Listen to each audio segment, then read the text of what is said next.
Hi everybody, I'm Jordan Peterson, team software. I've been there for about 3 years. I'm going to talk about some of the things we do at Team, some of the tools we use, some of the practices we have, and just a few tips, kind of random things here and there.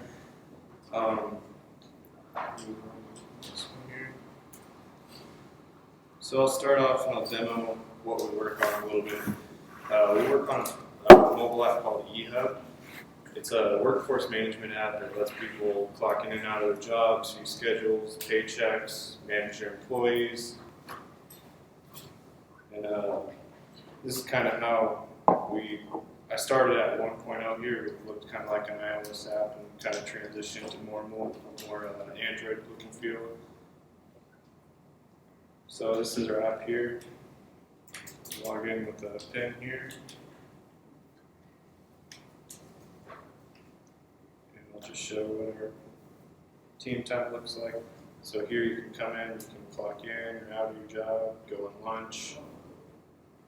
It uses GPS, so you can set a range around your building. And if you're in the range, it'll let you clock in. If you're not, it'll say deny, you have to be at your job in order to clock in. I'll show you a schedule here. So this is a supervisor logged in, and this would be a schedule that they need to fill. It says open here. There's no employee assigned to it, so they can come in and say, "I need someone to work this. I'm going to fill it." And it's also, like I said, you can manage your employees. So I can come in here. These are all the employees that this supervisor manages. So I can click on one of them. If they have a picture, eventually it will show their picture on top. Show all their contact information here. Show their schedule, timekeeping records, paychecks. So I can go in and say this person made this much this month or whatever, and I can send it to them, download it, do whatever with it. So that's what we work on. And this is how we do it. We use Android Studio as our main IDE. We use UpSource for code reviews, Test Complete for automation testing. We have an automation engineer that does all that for us. We use TFS for source control and work on tracking, but we don't use the TFS version control. We use Git, which is actually supported in TFS, which is really nice. And everything on the left of the line here is before we release, and after we release over here, we use Crashlytics for bug reporting. We use Google Analytics for analytics tracking. We're kind of transitioning to application insights because we're hitting the 10 million event limit on Google Analytics, and they charge $150K a year after that. So looking at our options. What was the other one? What's the new one? Application Insights. It's by Microsoft. And I'll come back to this later and we'll kind of dive into each one. But I also have a few Chromecasts to give away here. Who has the oldest Android phone in the room? Nexus 4. S3. What do you have? S3. I don't use it, but I don't have. You have that on you, right? You have that proof, right? Yeah, You have that proof. No, I thought from my backpack. Nexus 6. Yeah. LG. I don't have my test one. Anybody got a G3? G3's Just got it. Yeah. Do you have an iPhone with CD? Nice. Turned over my evil 3D to my daughter.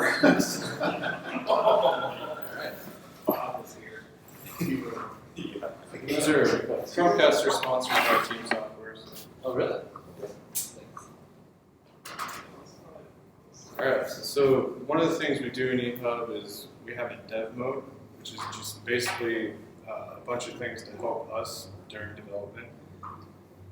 So one of the things we have here, I'm going to go ahead and log out. We have an easy login screen.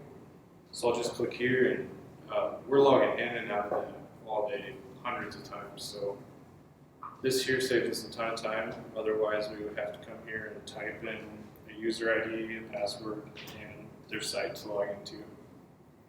So we added this. Just come in here, click on one, sets a default PIN for you, and just logs in. So that was awesome. We also added a few more things in here, and we're kind of building this out. It's a work in progress, but we have a rate this app dialog that comes up. I think it's every 90 days or so. So that's really hard to test for our testers. So we added this little button that just shows our dialog. And we also do something that we call hashing and caching. We'll send a hash key with every service call to our backend, and it will determine if anything's changed and either send us nothing or send us the whole thing. So that makes it kind of hard to debug when we're doing certain things during development. So we added this little button here that just clears them out and starts fresh. What kind of scope are you talking about? You're clearing out everybody for this user? Yeah, well, the whole app, every hash key that's stored is cleared out. On the client? Yep. Is that related to the e-tags then, in the requests? No, we don't use those. You don't use e-tags? That's all custom implementation, I believe. And we also have a session timeout. It's at 300 seconds. If there's no activity in the app, it'll kick them out just for security reasons. Like you don't want someone leaving their phone on the desk and someone walking along and looking at everybody's paychecks.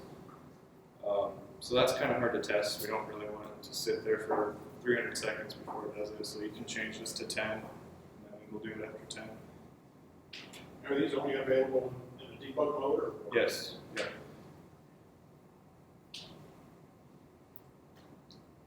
Yeah. How So do you enable that debug? we actually have a secret code that we plug in over here, and once you hit go, it recognizes that code and unlocks it. So it is actually in our production app, and you can get to it if you know the code. So people in production, if they know the code, can log in as anybody? Not anybody, it's just test users on our local databases and team software. Gotcha. So not the end of the world if anybody finds it. We just prefer people not to mess with our test data. Sure.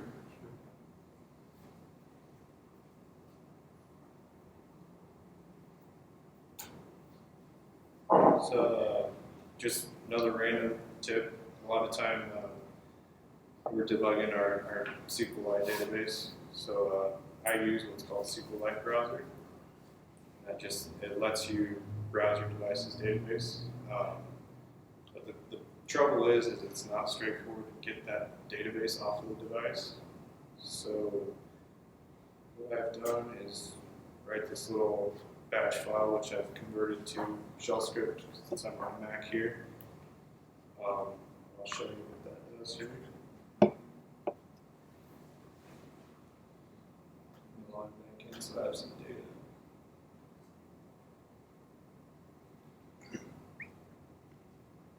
So this right here just runs that code you saw a second ago. This code here, this script. So it runs it against your emulator? Yep. Cool. Yep. So I'll double click that. It's gonna pop up in the room. That's going to dump my databases over here. So this ehub.db, I already have one open down here.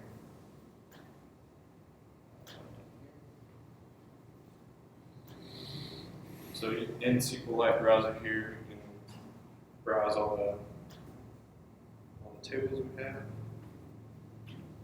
So it'll show you the structure here, all the columns and everything.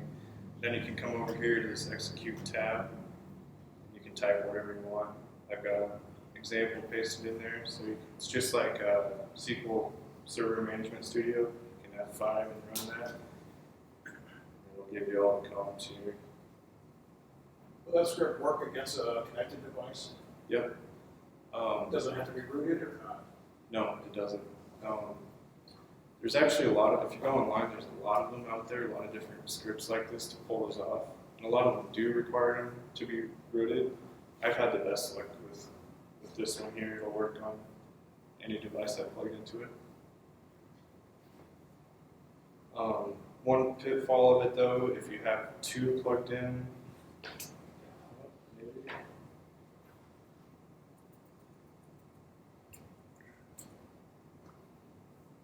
if you have two devices plugged in, it's not gonna know which one to pull it from. So I always just have one plugged in whenever I do this.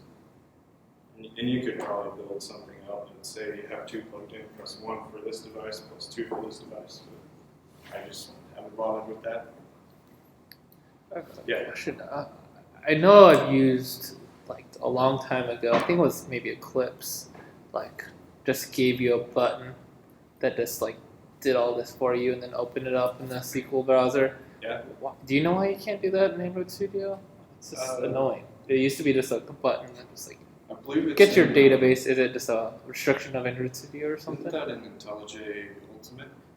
Oh, you need to have Ultimate to use it. Yeah. But there is a tool. You can do it. Pay for it. Yeah. Already. Get a key.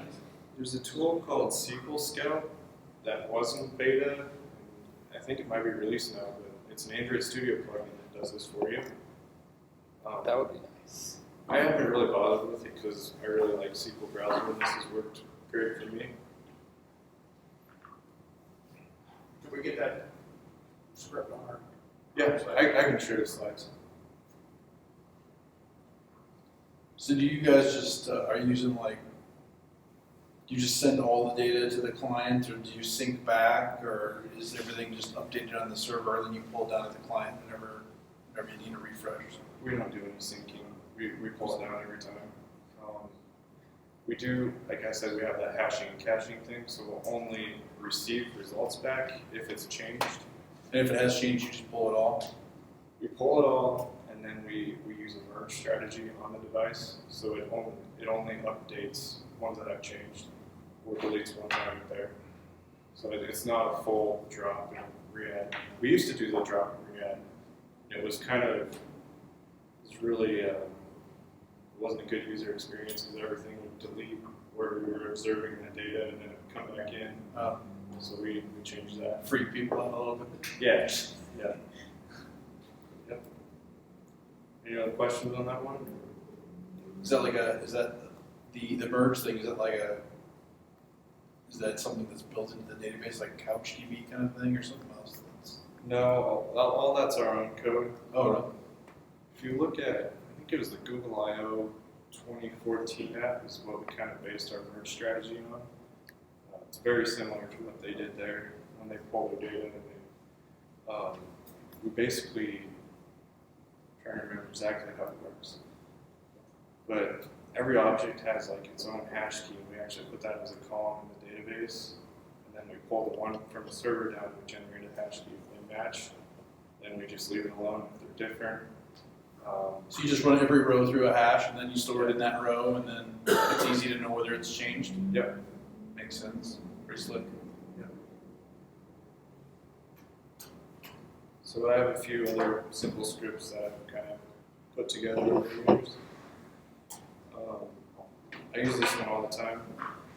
What this one does is uninstalls EO from the device and installs a new one with a path that I specify.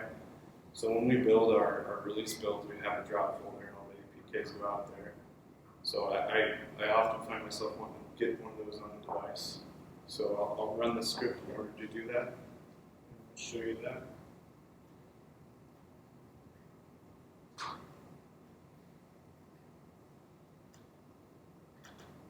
So it's first going to uninstall EHUB.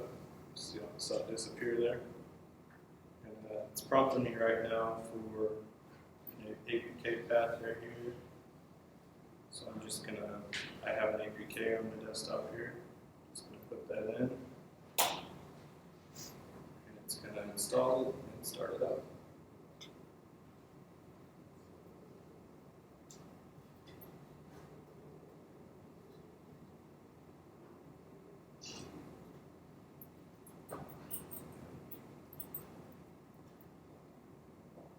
if Genymotion responds, it's on there.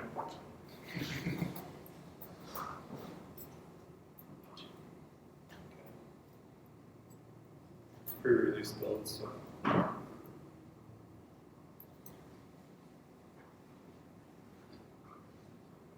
Right, well anyways, it uninstalled eHub, installed this new APK, and it tried to launch the main activity.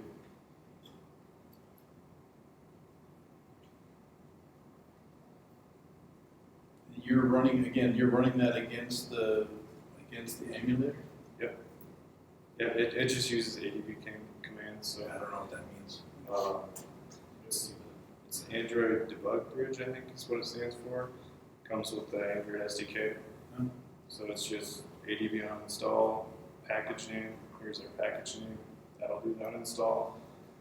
Then it's waiting for user input for the new APK. You put that in, and then it does ADB install with that path. Then it uses the activity manager to start our main activity, which is called logon activity for us. I'll stop asking stupid questions. No, I'm a keep total dude. asking. A lot of times when you start Android Studio, you'll see a message on it that it's starting ADB at that time too. So this would install it on a device or an emulator, whatever's plugged in. Whatever's plugged in. Yes. So that's what that script does. Does it pick the first one that it finds if there's both? If there's two, this script will just fail. Okay. You could build it so you select one, but I wanted to just go, so I didn't do that.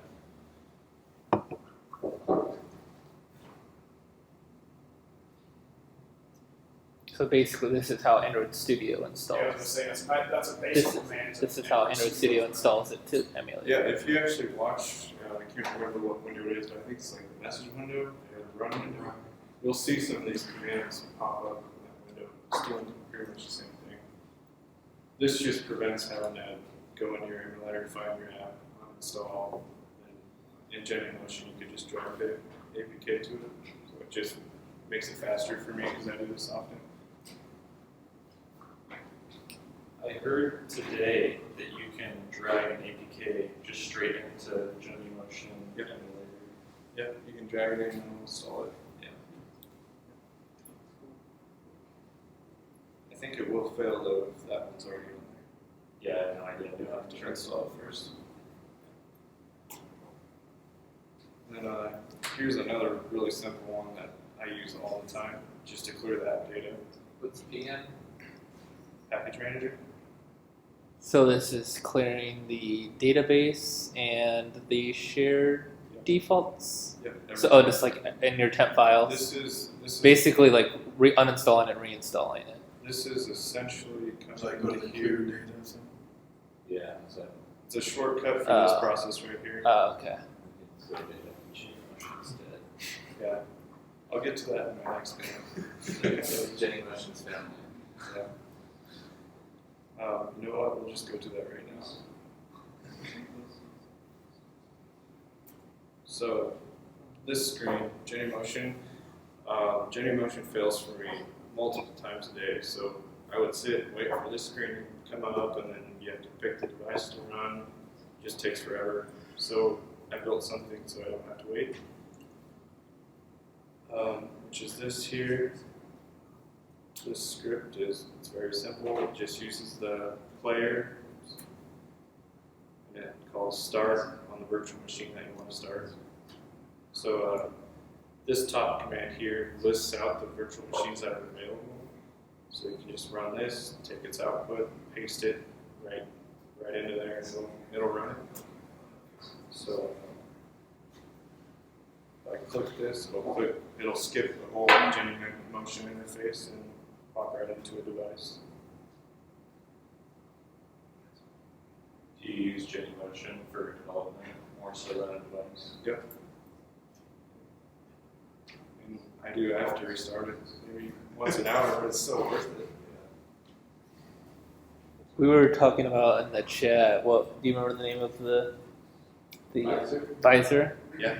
Yeah, it's pretty neat. It's basically you can have your screen like casted on your Mac, and then basically you can interact with it on your Mac like you would an emulator, and it's pretty nice. And that's really neat if you need to do like a go-to meeting or something with people that are outside and you need to show them what you're doing on your device. It's nice, and also like Genymotion has problems. Like Genymotion doesn't have Google Apps installed on it by default, so you can't have Gmail or other stuff like that. Well, he has it because he basically probably installed GApps, which is hacky, and technically you're not supposed to. But He's got a script for that. That's the next script. We have a test location, so I have those on here. Yeah. But yeah, that last script, this one here is basically a shortcut for coming in here and clicking this button. It's the same thing. App developers control what that will clear when they, right? No, I don't think so. Sorry, what? Do you have control over what is cleared from that dialog in Android? No, but what you can do is you had files, you can save all your files outside of your like app, but then anybody can modify it. Yeah. So Let's take and them it's outside also the very sandbox. dangerous, and like when you uninstall your app, those files will still be there, and it's a bad idea to do that, but that'd be the only way around it. I do this basically when I want to start with a fresh SQLite database.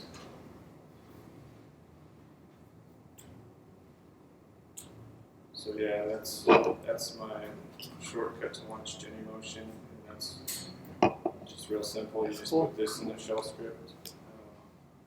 I don't know if everybody knows how to do that, but it's real easy. You just make a new text file, paste that in there. On Mac, I think you do .command, and then you just run you make it export. I think it's like chmod plus X on the file, and then you can just double click it and it works. Cool. And then I also, if anybody's interested, I'm a Windows user. I don't normally use a Mac, so I have all the Windows equivalents in my comments on the slides. So I'll share those later.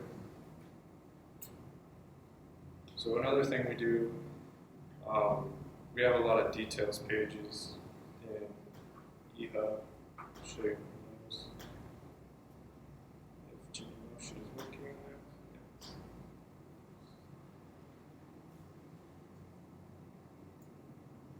Just the code. Yeah, I'm not going to do the code. Everybody look around. We'll go manual for this one.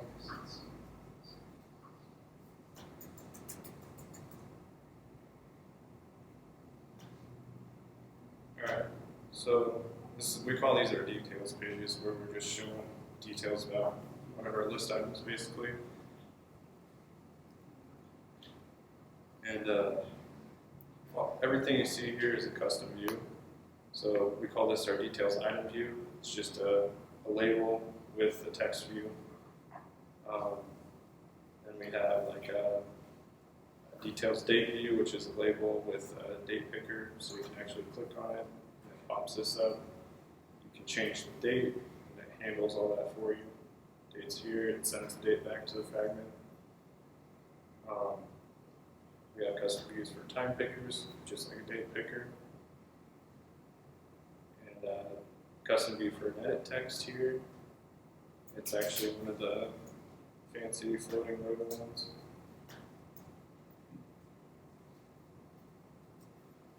And they also handle all the spacing for us. So we do this for consistency. So when we're building a new details page, we can just pick and choose from our custom views, drop them on there. All the spacing is going to be the same between the other custom views. So all the details pages look really similar.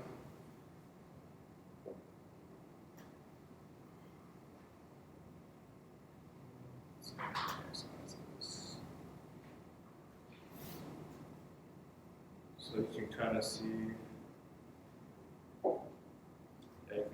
how I hover here, and it's got the same spacing above and below on each one. All the time it saves is the Yeah. readability. Yeah, they give us a lot of functionality too. So we can, like the date picker ones, we can just drop on there and it'll handle creative dialogue and everything for us. So it's really nice that it keeps them consistent, because like before we had these, we had maybe 3 different ways to create a date picker dialog and send it back. Now it's all just one. We can change it in that one place, and we'll change it everywhere throughout that. It's kind of nice. So time selector view, that's one of our custom views. We'll kind of dig into that one a little bit.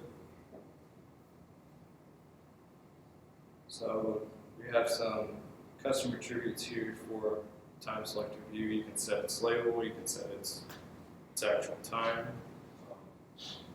We do this tools_time as kind of an alternative to like cool tools : text, because apparently you can't do that with a custom view.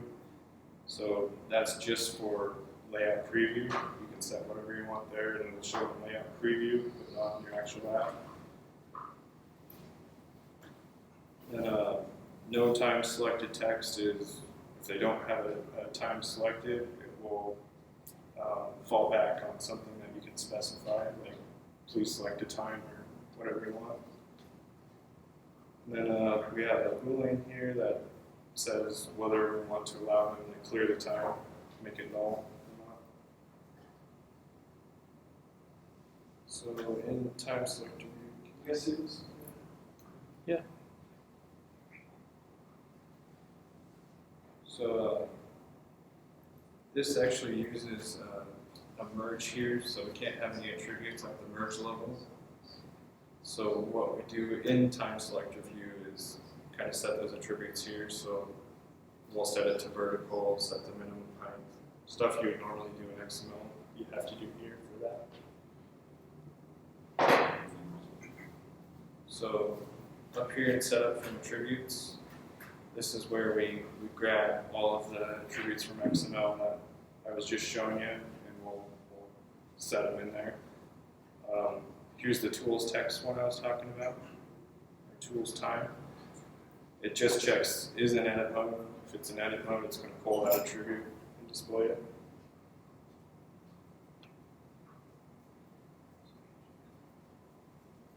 So one of the kind of unique things we do with this is we have this show error message. Text views in Android have a set error message, but they don't really work right. You can set there, but it's not going to show the text unless it has focus. So in here, we set the error, we set the drawable in there. You have to set a focusable in touch mode and request focus on it. So that will show the little exclamation point in the error text next to it. I don't know if you guys are familiar with like on an edit text, they work fine. They just don't work on text view. So that's something we do to validate results when saving.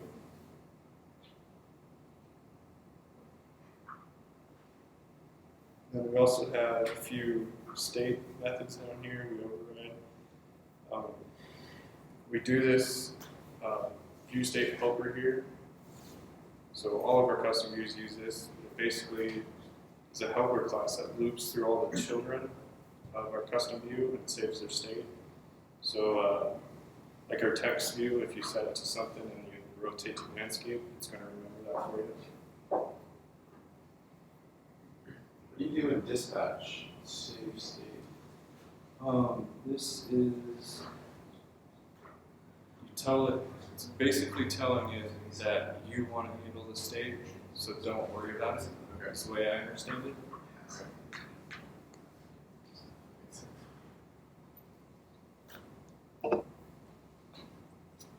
This down here is time picker dialog.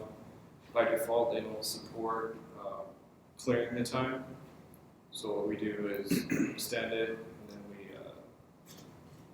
we just check our is it clearable boolean, and we'll set another button that's neutral with clear, and we'll let them clear the time.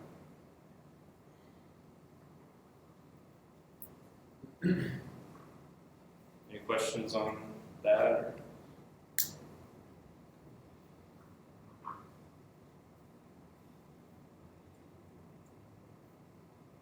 All right, so back to this slide. Some of the tools we use, I just wanted to kind of show I'll start with UpSource. Does anybody use UpSource? Yeah. It's a pretty handy code review tool that integrates well with Android Studio. So I'll kind of demo that here. I'm going to go, I have some small changes, I'm just going to commit them. And there's a little option here. You can create a review with UpSource. I'll just check that. And, test commit message here. And it also integrates well with like your work tracking tool. So we use TFS. So if I'll plug in a TFS ID here. 3, 2. And that's Team Foundation server or something? Yep. So putting this here is gonna tie the commit to that work item, and it's gonna link UpSource to that work item. So you'll see later once we get into UpSource, you can click on it and it'll take us right to it.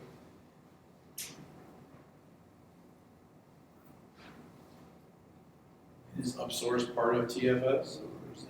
No, it's actually by JetBrains.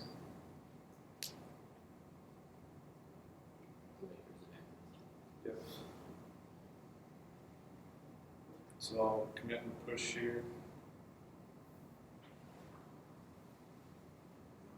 Push. It's going to ask me who I want to review this code. So I'm going to put plus, add a reviewer, and I'll just add myself to it. So the push was successful. You see down here at the bottom it popped up and said there was a review. This is the review. I'm the author and the reviewer on this one. So these are the changes here. You can right click on them and show diff. And we'll say I deleted this comment up here. Let's see. So I can actually highlight this. Over here. You can highlight this and leave a comment. Say,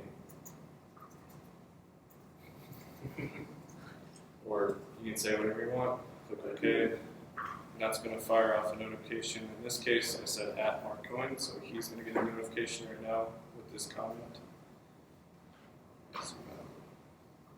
So that's over here. Anderson's email, thank you. Yeah. So this lets you step through the file. So this file's done. I'll step to the next one. Here's the code that changed. So I can highlight it, make comments, and those will go to Mark. So once you're done, you can approve or reject the review. So if I reject it, it'll go back to me and I'll be able to type another commit to the same review saying I fixed those issues. And it'll hide all the previous changes. It'll just show you the new ones so you can re-review those changes. Pretty handy. And they also have a web portal. Is that a plugin inside Android Studio? That's a plugin, yeah. So here's the web portal. You can see here's my comment. Here's the ID I plugged in earlier. I can actually click on that. Let's see.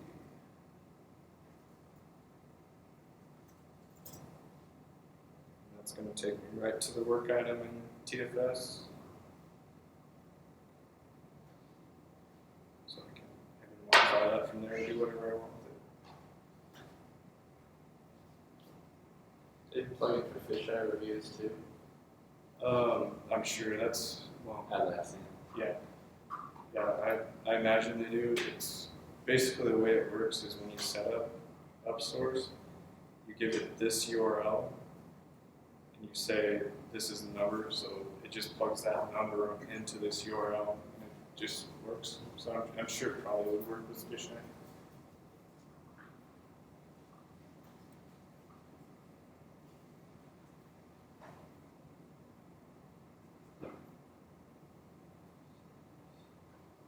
That's upsourced. We've been using that for maybe 6 months or so.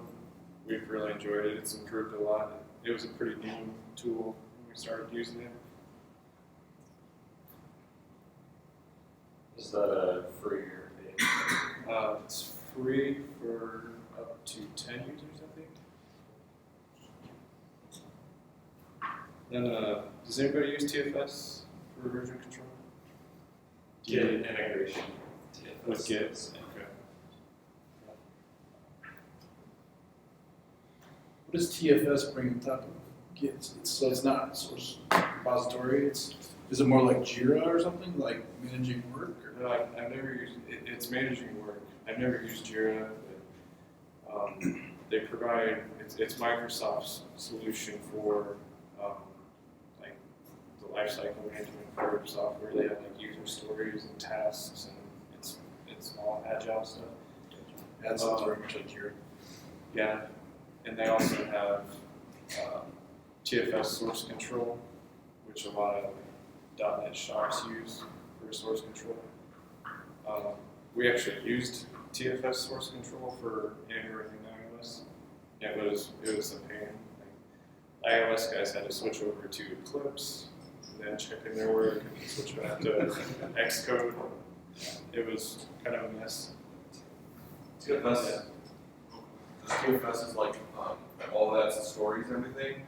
It just in like almost like an Excel kind of presentation sort of. But they also have like swim lanes and everything like Jira does, all that stuff. It's got Yeah, I don't miss Team Explorer everywhere. It's pretty awful. Then Crashlytics. If you're not using Crashlytics, you definitely should be. It's an awesome tool. Kind of show our Crashlytics portal here.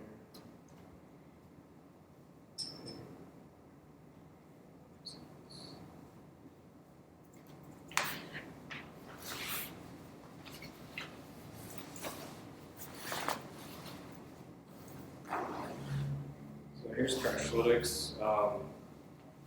It's really nice if you use like ProGuard to obfuscate your code. It has a Gradle plugin that automatically uploads your mapping file, so you don't have to worry about any of that. So I can just click into any of these and see the stack trace and what might have happened on and everything. Kind of gives you different levels of bugs that happen. We definitely need to get in here and clear some of these out. But like this one here's crashed 549 times. You can click on that and it gives you some more information.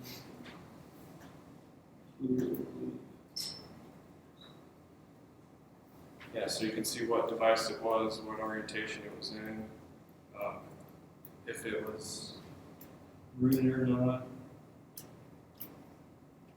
You can see information about the user.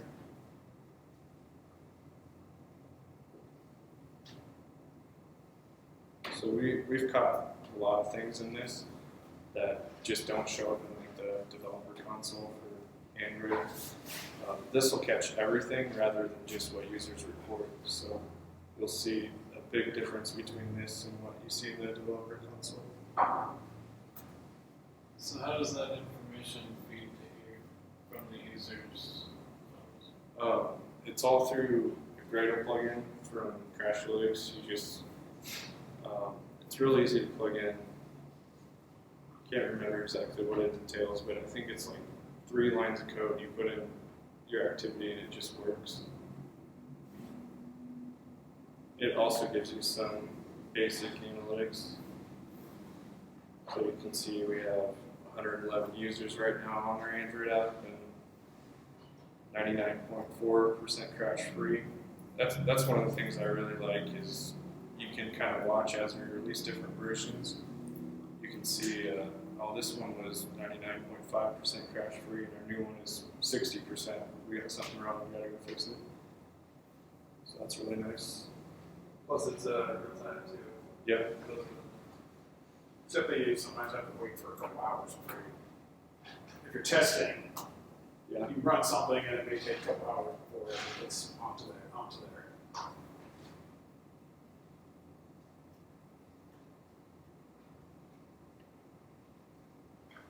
So Google Analytics. This is our preferred analytics tool, but like I said, we're hitting that 10 million limit, so we're kind of phasing it out, moving towards application insights. But if you're a smaller app, this is great. Right now we have both of our iOS and Android app set to throttle it 30%, so we're only getting 30% of our events in here, so we're not hitting our limit anymore. But it's just not as valuable when you don't have the full view. But it's really nice. Like you can see where all your users are currently, how many are currently on there. You can see what screens they're on. And we have a bunch of events. We can tell like whenever somebody clocks in or out of the job, whenever they click on any buttons in our app. We do quite a bit of tracking in there,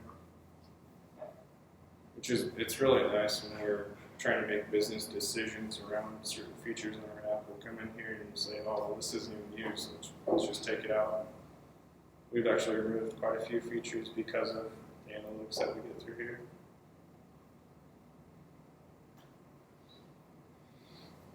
I have a question. So you guys use TFS and Git. So have you run into any problems with that? Because I know using TFS with Git, what was it, before it, were we not using regular Git?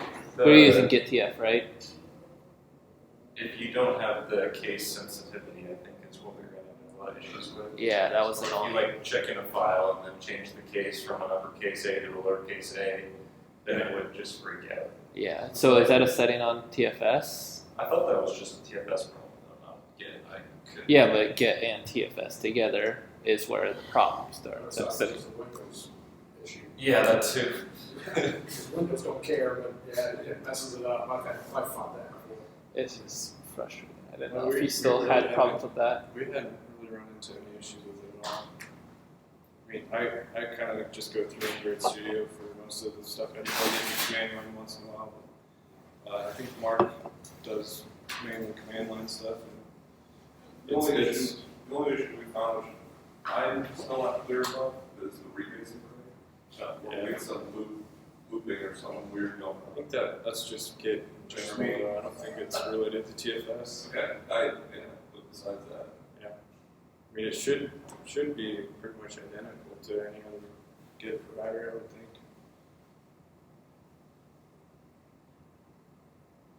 And Application Insights is our new one. It's a lot cheaper for a lot more events, but it's very limited. If you plan on using Application Insights, you should definitely plan on building it out a little bit more, like connected Power BI or something to kind of aggregate your stats together and make it more presentable. Because there's not a good way to look at your data.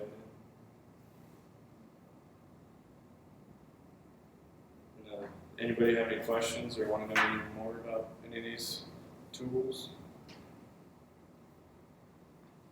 Is there any metrics that you guys really hit on, whether it's Google Analytics or the other tools you use? Is there anything that you guys like sort of zone in on besides active users or anything like that? Is there anything what? Like specific in regards to metrics that you guys care about as a company and that? Yeah. One example is in our industries, a lot of devices are kind of handed out by the employers. So we'll track how many devices, like how many users have been on a device. So it's nice for us to kind of to gauge that, and we can tell like one example is Touch ID. We haven't put Touch ID in there yet because we're worried about those devices that have a bunch of users on there. So if a device has 3 users and they all have Touch ID registered, then one person logs into the app and all 3 of them can get into that person's app now. So that's just one example of what we use it to decide on. Does that answer your question? Yeah.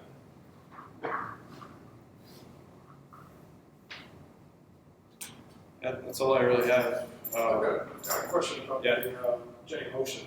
Yeah. I don't know if it's just a Windows issue or what, but have you ever come across with the the ARM translator issue where you have to update it or something? No. The ARM translator is what allows you to install Yeah, I don't know. placeholders and stuff on For some reason, all our applications, I always have to put that onto the Genymotion to try to get it to run. But anything over 5.0 I haven't been able to get to work for some reason. Really? Do you have a late enough version of the Google Play apps? Because I'm assuming that's what you're putting the translator on for. Yeah, I assume so. Yeah. I don't know. I just had Genymotion just installed the newer devices, so I haven't updated anything on the device itself. Yeah. I can send you a link on the one that I use, but there's you basically have to find the right version of the Google apps. After that, and put it on there. This one's running 5.1. Okay. And I haven't had any issues with it. I'll give my email or something. Yeah. Because I'm like, I have to stay below the 5.0 and I can't use it. Yeah. Yeah. I haven't had any issues with it. Okay. I have had a lot of issues with Genymotion though. Yeah, I'm sure that's why I have that script. I'm sure they advise you to most of the time. Yeah. And it doesn't support Marshmallow yet, right? They have a beta for Marshmallow. I haven't seen that. Genymotion is the free one? Free for use, personal yeah. use. What's the, isn't there a commercial? Yeah. You can pay for it. This is the paid for version. If you look at a free version, a lot of these options on the right side will just be grayed out. And Android Studio has its own filter? There's emulator as part of the Android SDK, yeah. And I mean, Just pretend like it doesn't exist. it's gotten a lot. It's actually not that If you bad use anymore. the hardware accelerator, like the x86. Not that bad anymore. It's alright, but every once in a while I'll just stutter really bad. I'll get mad and switch back to Genymotion. Yeah, so it's either deal with it being really slow or deal with it crashing every once in a while, not working. The biggest issue I have is on my Windows box, whenever I plug in a device and Genymotion is running, it completely screws up ADB. It'll keep restarting ADB, so my device will come up and disappear, just keep going until I kill Genymotion. That's Windows. Yeah. Only problem I have on it with Genymotion and on the Mac is every time my computer locks or is on overnight, I have to restart Genymotion because of maybe I assume the connection can't install the apps anymore. But that's not that big of a deal. Cool. Well, I have one more Chromecast to give away. Got another question too. Anyone use Kotlin in a released app? Use what? Kotlin. Not a release then. Anyone use Kotlin at all? Listen to a podcast about Counts. Working on that startup right now. Nice. You should talk on that. Good. Yeah. Yep. Well, thanks guys. That's all I have.